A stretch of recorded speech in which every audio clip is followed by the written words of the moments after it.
আসসালামু আলাইকুম। অষ্টম শ্রেণীর গণিত টিউটোরিয়ালে তোমাদেরকে স্বাগতম। এই ভিডিওতে আমরা জমির নকশায় ত্রিভুজ ও চতুর্ভুজ এই অধ্যায়ের একটি একক কাজ সলভ করব।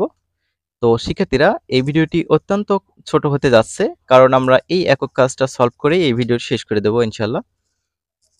তো শিক্ষার্থীরা, পূর্বের ভিডিওগুলো দেখে না থাকলে অবশ্যই দেখে নিবা। ডেসক্রিপশন বক্সে প্লেলিস্টের লিঙ্ক দেওয়া রয়েছে। আর অষ্টম শ্রেণীর অন্যান্য বিষয়ের ভিডিও পেয়ে যাবে এই চ্যানেলে। তোমাদের চ্যানেলের প্লেলিস্ট চেক করতে হবে, তাহলেই তোমরা পেয়ে যাবা।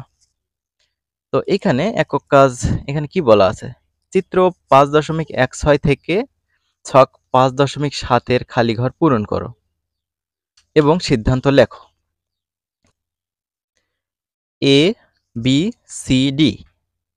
তো শিক্ষার্থীরা, এখানে দেখো এ কোণ 90 ডিগ্রি, বি কোণ 90 ডিগ্রি, সি কোণও 90 ডিগ্রি, ডিও 90 ডিগ্রি।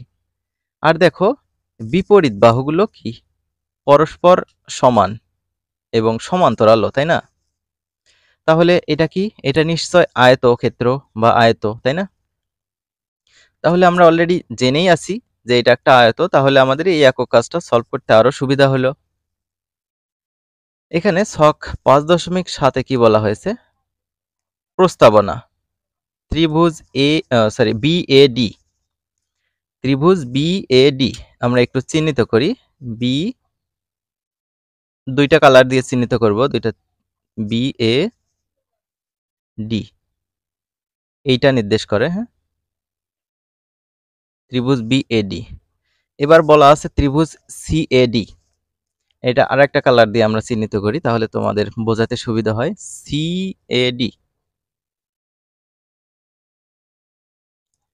সিএডি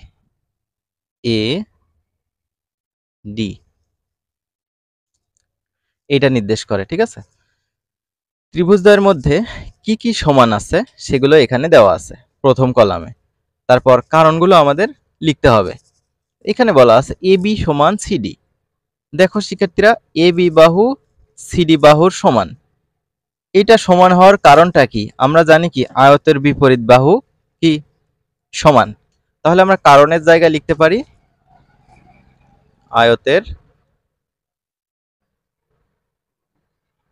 বিপরীত বাহু।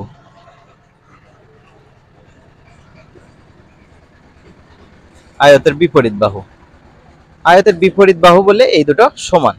আশা করি বুঝতে পেরেছো। তারপরে বলা আছে এডি সমান এডি। প্রথমে যখন বি, তারপর হচ্ছে এ ডি, এই ত্রিভুজটা বলা হয়েছে, তাহলে কিন্তু এডি কিন্তু এই ত্রিভুজের একটা বাহু। তারপরে যখন সি এ ডি এই ত্রিভুজটা বলা হয়েছে, তারপরও কিন্তু এডি কিন্তু এই ত্রিভুজটার একটা বাহু। তাহলে উভয় ত্রিভুজের সাধারণ বাহু কিন্তু এডি, ঠিক আছে? তাহলে কারণটা আমরা এ জায়গায় লিখবো যে হচ্ছে সাধারণ বাহু। সাধারণ বাহু, সাধারণ বাহু, ঠিক আছে? তারপর আরেকটা দেওয়া আছে হচ্ছে অন্তর্ভুক্ত কোণ বিএডি। বিএডি এই কোণটা নির্দেশ করা হয়েছে। তারপর অন্তর্ভুক্ত সিডিএ। সিডিএ এই কোণটার কথা বলা হয়েছে। এই কোণ দুটো পরস্পর সমান। কেন সমান? এখানে তোমরা জানোই আয়তের প্রত্যেকটা কোণ কি হয়? 90 ডিগ্রি করে হয় বা সমকোণ করে হয়। তাহলে আমরা এখানে লিখতে পারি প্রতিটি কোণ সমকোণ। সমকোণ মানে 90 ডিগ্রি করে। তাহলে আমরা কিন্তু তিনটা কন্ডিশন আমরা দেখলাম।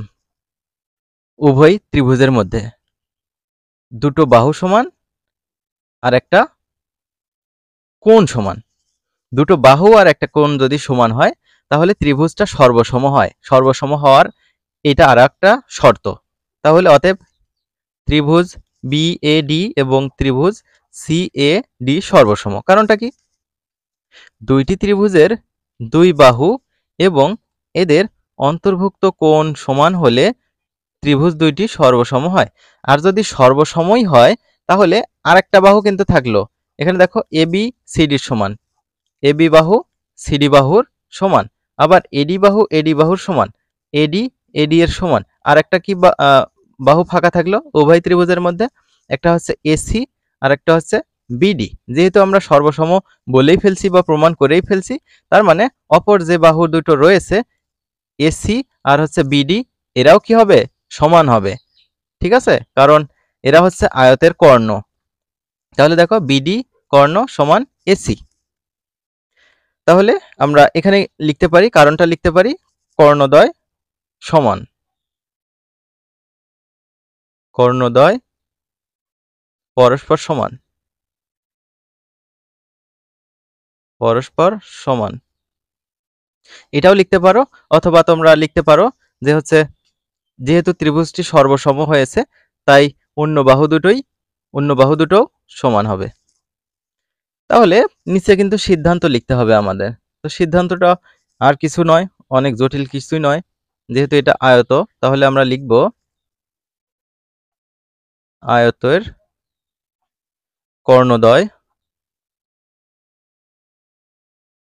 কর্ণদ্বয় পরস্পর সমান।